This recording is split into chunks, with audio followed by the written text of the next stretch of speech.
Hey neighbors, the Handyman here with Initiative Coffee Company along with my space enthusiast Jake Delmaro, and today we're talking about DDAL 3-3, The Occupation of Szith Morcane.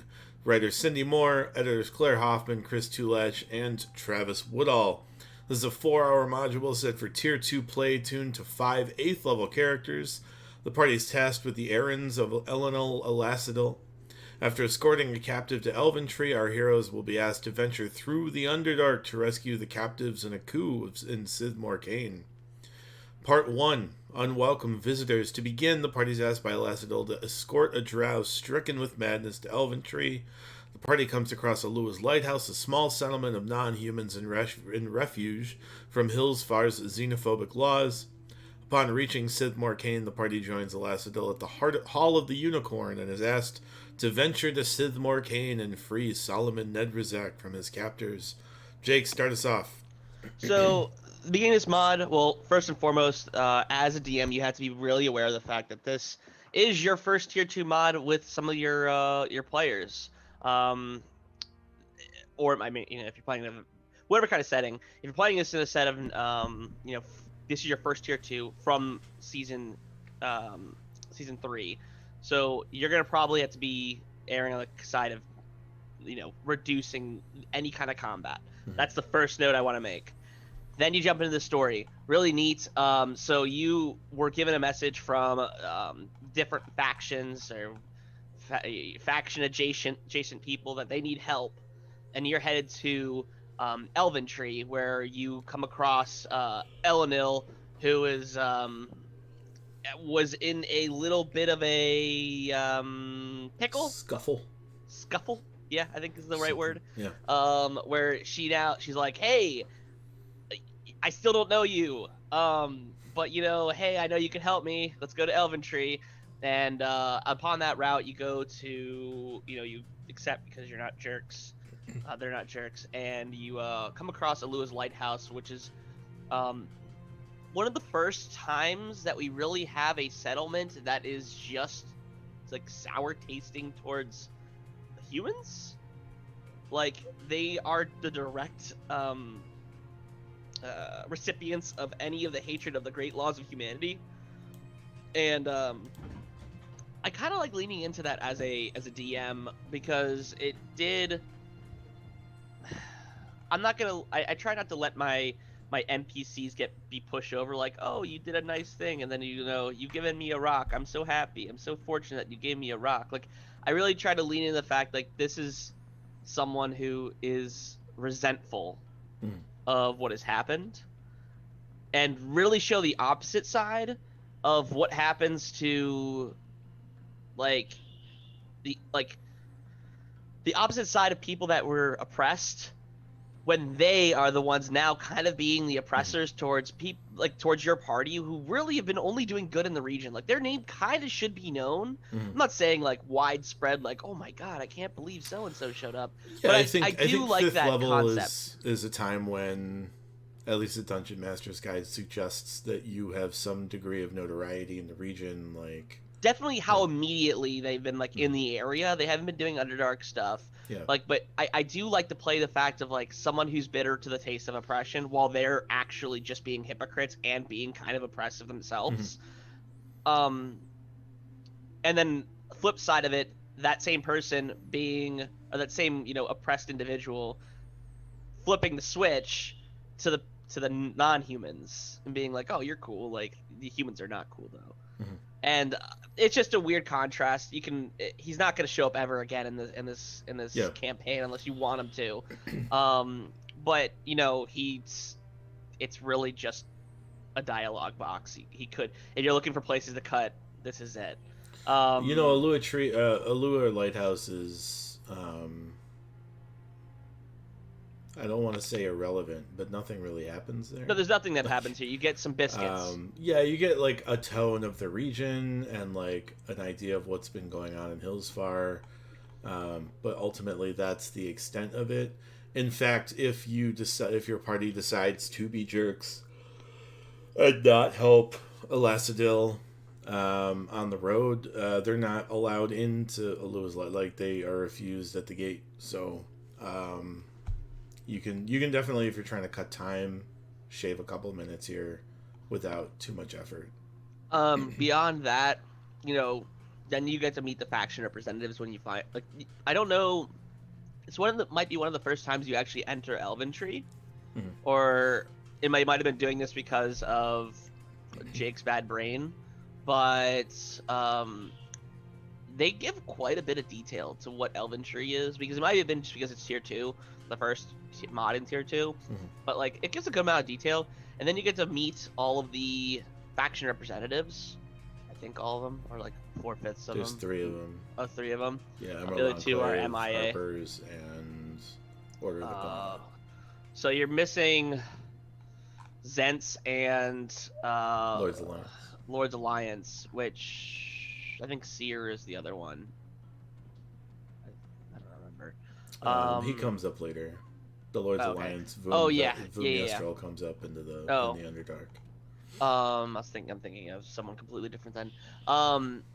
You get the same kind of info of, hey, you need Szith Morcane is in trouble. Go down and help figure it out. Like, that's it. If there was like a bullet point, go figure it out, help the dude. Find Solemn Nedrazak. Yeah, you're good to go. They know that a coup has recently happened by fire giants, and that Nedrazak is in distress. And that leads to information about the way down, which is like the formal entrance to the Underdark, or one of them, and then also mention of a Myconid colony, which will be one of the first times as well that you get to engage first off in the Underdark on a more than just scouting mission kind of situation, as well as meeting Myconids, which are super fun to deal with. Other than that, gold's irrelevant. Zern might want to wrestle people, whatever.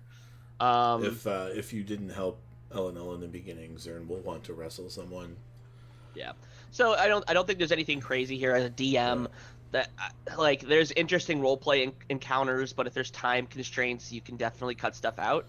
Cut the lighthouse, cut the wrestling match. Yeah, like honestly, you could probably cut this whole section. I don't know why this couldn't have been explained in an email, but it's meetings that could have been emails, and emails that could have been nothing. Yeah. So you could cut all of part 1 if you're pressed for time. If you're trying to squeeze this into a 2-hour, 2.5-hour session, just start the party in Elventree, or start the party on the road the way down to the way down. Yeah, I mean, and then you can narrate the beginning. I guess the reason that you would need this is if this is the first module in the season you're running, and you need to set the tone for the region. But if you've run the tier 1 mods, there's no need really. You can say on your road to the way down. This is what happened, and just read a little bit and read the highlights, and that's all you needed to do. Or Eleanor sent you to the Underdark to free Solemn Nedrazak. You're at the way down. She's in Elventree. The factions are worried, and they need a representative. Go save him. He'll owe you stuff. Yeah, I mean that's really the extent of what needs to come out of part 1 here. But anything else about part 1? I don't think so. All right. Part 2, Into the Darkness. The descent to Szith Morcane takes the party to the Underdark by means of the Way Down. A large basket lowers the party down with a winch. The experience is dangerous, as is the landing, where the party encounters black puddings and kotoas. The party will then need to build a raft to traverse the subterranean river on the way to Spordome, where they'll encounter Mad Darrow hunting the inhabiting Myconids. The Myconids eventually take the party to an unlikely ally, a mind flayer named Whom offers the party a route to Szith Morcane in exchange for an amulet that Solemn Nedrazak wears. A nice bit of exploration here. I always like your to first see entry to tier 2 combat. I mean, there's the first bit of tier 2 combat. Right away, you're fighting Kotoa and Myconids. Kotoa and Black Pudding. I'm sorry, Kotoa and Black Pudding. Later, you're defending Myconids against Darrow. There's some these combats could be pretty stiff if you're not making adjustments. If you've got a level 5 party, and you forget to remove the Yeah. archpriest or something. Yeah. Like it could be a tough fight. Other than that, unlikely allies in a mind flayer here. I mean, that's So I do like with this mod a very stereotypical Underdark people that you would like the common suspects. I do really like that because we haven't throughout this series we've had like hints of it here and there, but this one just like mind flayers, black puddings, dare like actual like kind of iconic Underdark the creatures. iconic yeah, and I really do like that because this is, I mean, a lot of people, old and young, also have the drought, have Drizzt as that, that starting jumping off point. Mm-hmm. So it's like, oh, we're finally going in the Underdark. So it's like it is a kind of, it's not, you're not gonna see Drizzt here, but like it's a nice tip of the hat, like to the iconic creatures here. Mm-hmm. So it gets boring real fast in the other tier 2 and tier 3 mods, but like it's nice. Like the right Underdark is one of those tough environments that a little bit goes a long way because it's really easy to just kind of get over it. There's not much going on down there that's like everything's trying to kill you. Yeah. And there's very little room for like, hey, can we talk this out? And it's like the Myconids, they like. So kind of adjustments here. If you want, you might split up the black puddings and the Kotoa and have a fight with the black puddings and some kind of like chase sequence on the raft from the Kotoas. That might be interesting if you're trying to like vary what your party's doing. During the way down, there's a quick dexterity save to avoid falling debris. There's also you might want to even adjust that because with level 5 characters, a 12, 6 to 12 damage is still it's like it can be a lot. So like, just be aware and conscious of the fact that like this damage picks up and there's no, and we've kept Kevin, wow. Brian and I have spoken about this off stream after our games. There's no really like correct jump. There's no good jump in damage from tier 1 to tier 2. It goes there's from no average tier 1 to average tier 2, and there's and there's no movement in between. And like, granted, this is supposed to suffice for level 8 characters, so like we get it.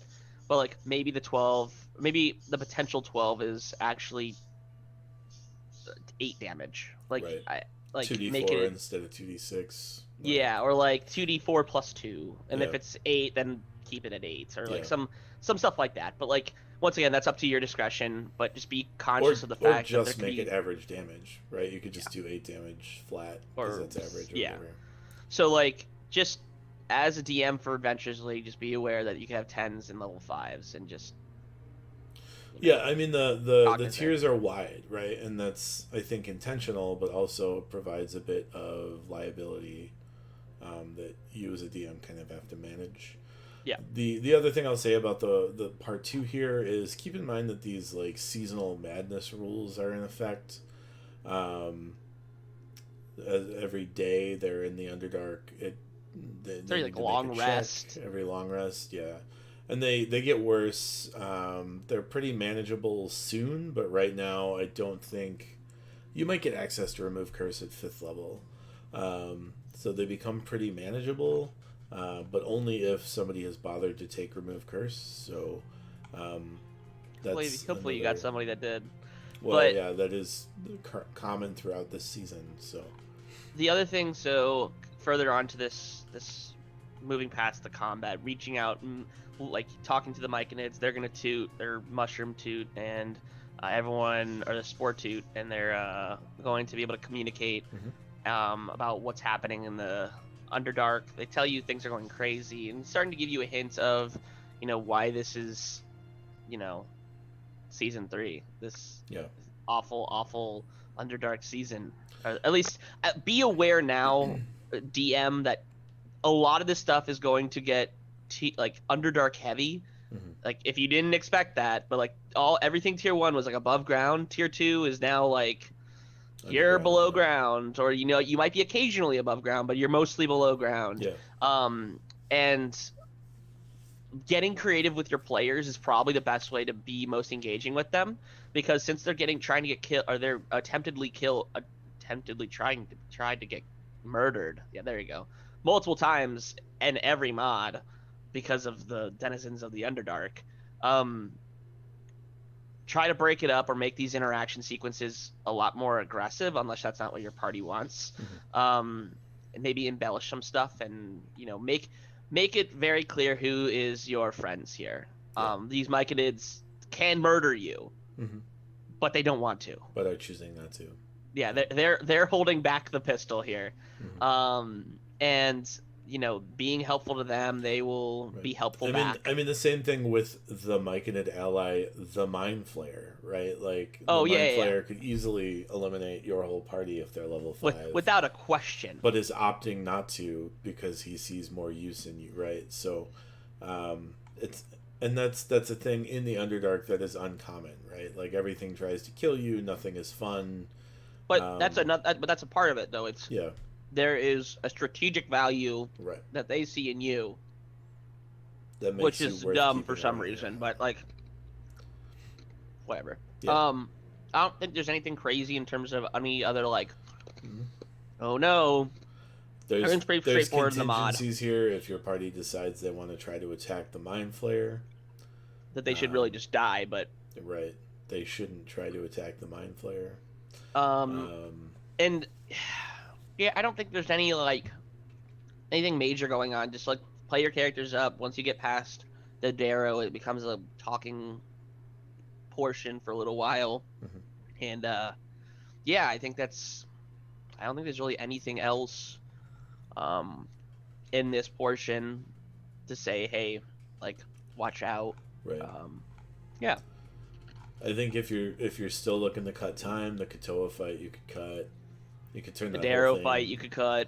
Yeah, I mean you could turn the whole Katoa just do a resource, or you could do a resource check, or an exploration or a chase sequence. And if you're short on time, if you're trying to run this in 2 hours, say. But other than that, if somebody's anyway, part 3, Into the Fire. The party navigates the fallen city of Szith Morcane, seeking out any survivors, but specifically Salim Nedrazak. The party makes their way through stealth and combat until they find the city's deposed leader. After a tough battle with a fire giant and his minions, the party find the Drow. In conclusion, Salim can provide information to Elacidil to better plan a future recovery of Szith Morcane. The party may need to tie up loose ends with the Myconids or whom, granting them rewards accordingly. This part 3, Jake, it's kind of a dungeon crawl.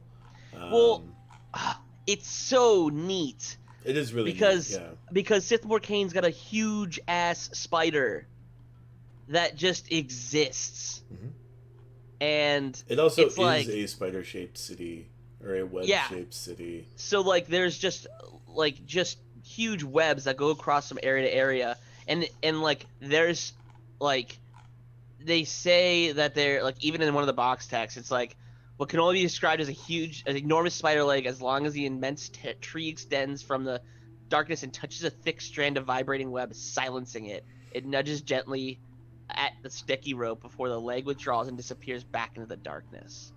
This thing is a like gargantuan plus spider that just exists, and I think that's the neatest thing in the world. Like, that's cool. Yeah. It doesn't do it, like, you're not gonna fight it. Like, that's some Dark Souls crap you're not gonna do. Yeah. Like, but like, that's super neat. Then you're like, then you start going in, and as you said, it is a dungeon crawl, which be aware of what your party's okay with. You probably shouldn't be running this mod if they're squeamish with weird social situations. This includes slavery. Yeah. Like, maybe you shouldn't be running this if your party doesn't like that stuff. Maybe season 3 is a rough season maybe to you play miss in general, 3 if that's the case. And you know what? I'll go as far as say maybe don't play season 4 either. If like season 3 is gonna be the top of your or this is where it could get squeamish, don't play season 4 either. Just skip that one. Skip it. There's enough mods out there, you don't have to run every season. Like go back to season 1. Unless you're doing something silly like trying to review every module. Yeah, so there's interesting sequences which it feels like they want you to be a fire giant at times because they give you a lot of details about what happens with any group of people that are traveling with fire giants. It feels like there was like, are you a fire giant? But like there's very clear things that like you can describe a scene pretty well, but I don't think that it is relevant enough in Adventures League. I think this is more geared towards like more of a homebrew campaign. They give you a lot of info that's very useful for a DM, or like, hey, this is just like a mod that's out there that you can slot into an Underdark campaign. About, you know, how they're traveling, what they're described as, because realistically you're sent in to be the Delta Strike Force to go and get this. Right. Realistically, this guy should be more heavily protected. Yeah. But that's just me. But they give you a lot of details, and then they kind of don't give. And then it kind of like, and here are the rooms. So I don't know if organizationally this is the best mod if this is your first foray into tier 2, in terms of this type of encounter. Yeah, I think that's the issue when.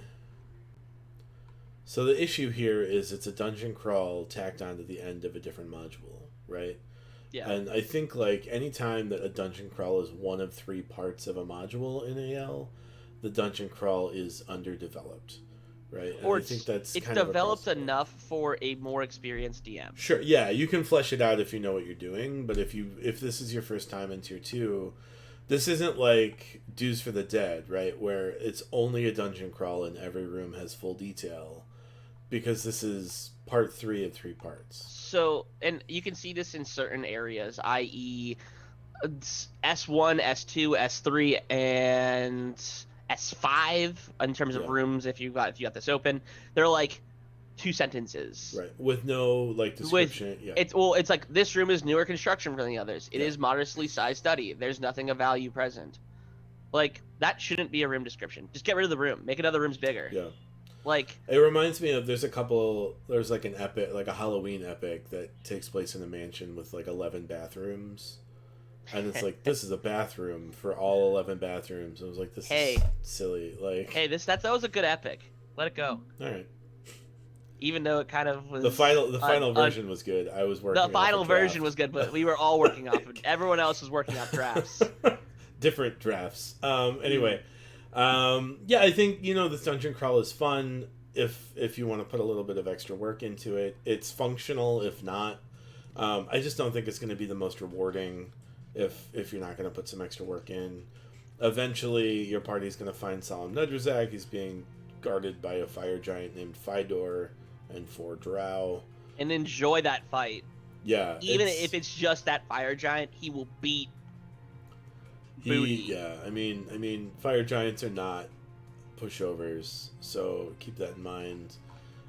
Your party might be down on resources by the time they get there. There's a fight with 2 drow veterans and a Hezrau throughout. So a lot of those can be like, you could stealth around those, and like, yeah, you can if your party thinks to stealth around. Well, them. or maybe not stealth around, but like if they're struggling, maybe give them the option. Yeah. Like, let them go into a room and then like, you bar the door. I don't know. Make it a door that opens out, so they can just put convenient locks on it.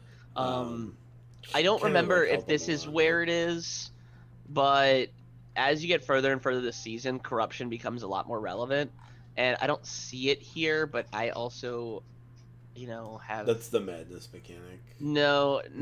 How the fire giants start taking the shape of demons. Oh, yeah. No, that's not I don't think it's this mod, but like, maybe if you're so invested in the madness component or the demon component, which is going to become very relevant soon, or the fact that, how about, you got demon patrols with fire giants. Yeah.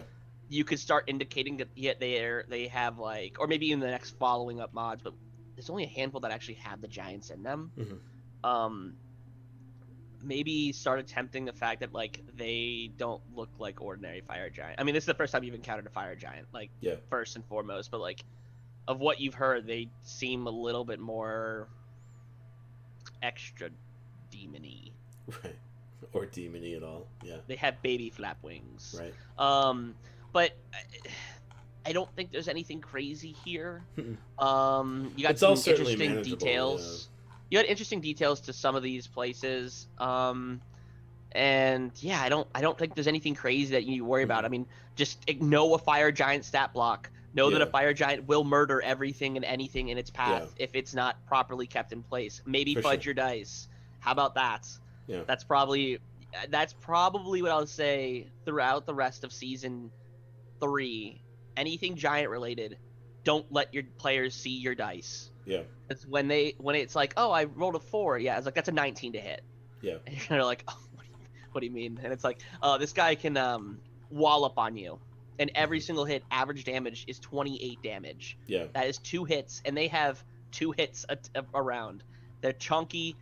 Like, be very aware. Yeah. I would even maybe go as far as, if you want to keep the drow people, if I remember correctly, there is a like fire giant fledgling or whelpling, or that exists in later mods. That's like, it's a smaller fire giant. Yeah. But I still think it hits like a truck. And it but it has is less hit faster points with a longer reach. Like it's but weird, it has yeah. less But it hit has points. Less hit points, yeah. And maybe weigh the consequences out. But if you want to keep the drow there, that's fine. But like the fire giant by itself is a CR9, which is enough of a problem. An action economy is going to be a thing. But if you're worried about it, you can drop it to 1 attack per round, or you can drop it to half the damage per round, or like you can make adjustments beyond what the module has made. But don't also neuter it to the point of like not playing fun. It's just when you have fighters that are level 5, they will have like 60 to 75 hit points. Yeah, it's less than 75. It's like 60. 60 to 68-ish. Yeah, 60 to 68. That's 2 attacks getting walloped on, and God forbid there's a crit in there. Yeah. Like, just be aware. And, I think that's really it. So there it is. At least that area. 3-3, the Occupation of Szith Morcane. Thank you so much for listening to some advice to streamline and run it for your tables. Be a good neighbor.